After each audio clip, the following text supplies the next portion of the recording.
We are following developing news. 5 Bay Area counties could see public safety power outages on Thursday.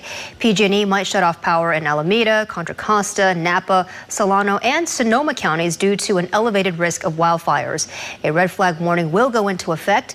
The utility company says it will contact impacted customers ahead of time. All right, so for the latest on that red flag warning, we're going to go to KRON4's Kyla Grogan. I mean, Kyla, this is a pretty serious situation.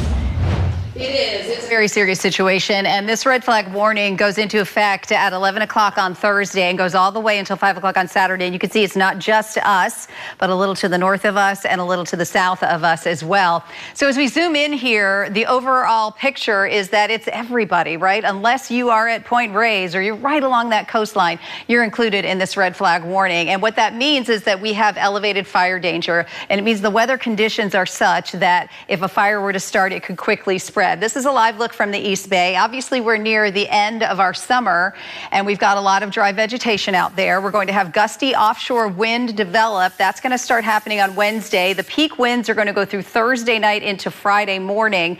That kind of drying out drops those humidity levels to as low as about 10%. Winds about 25, 35 miles per hour, and gusts could be 45 plus miles per hour, even higher up at the ridges. So if we take a look at where the wind is right now, you can see it's got a kind of decidedly onshore flow, right? About 18 miles per hour at SFO. And that brings in the cooler, moisture air. Every night we get that recovery when that marine layer comes in, brings a little moisture in, and that really helps us during our dry months. Right now you can see that if you're out by the ocean at Half Moon Bay, we've got relative humidity at 84%. That's fantastic. If we go inland into Concord, we're certainly drier, 39%, not bad. But when those numbers get down to 10%, 15%, then we've got trouble. So why does this happen? I'm going to show you why. This is the low pressure system that's sitting up in the Gulf of Alaska, right? It's going to track in, but its pattern of how it tracks in sets us up for some offshore wind. It's called an inside slider because it goes inside of California's coastline and goes right along that Nevada border. Now, if you look at these two pressure systems, you've got clockwise circulation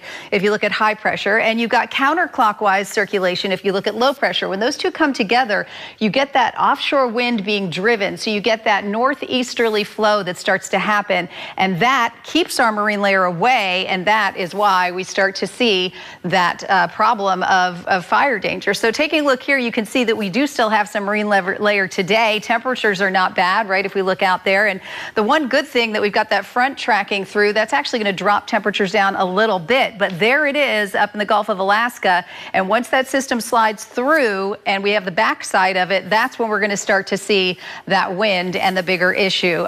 So now's the time to kind of make your preparations. First of all, for wind, make sure you've got everything kind of tied down on your patios.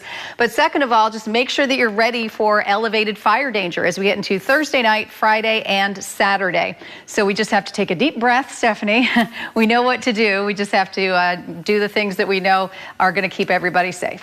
All right. Thanks so much, Kyla. And for more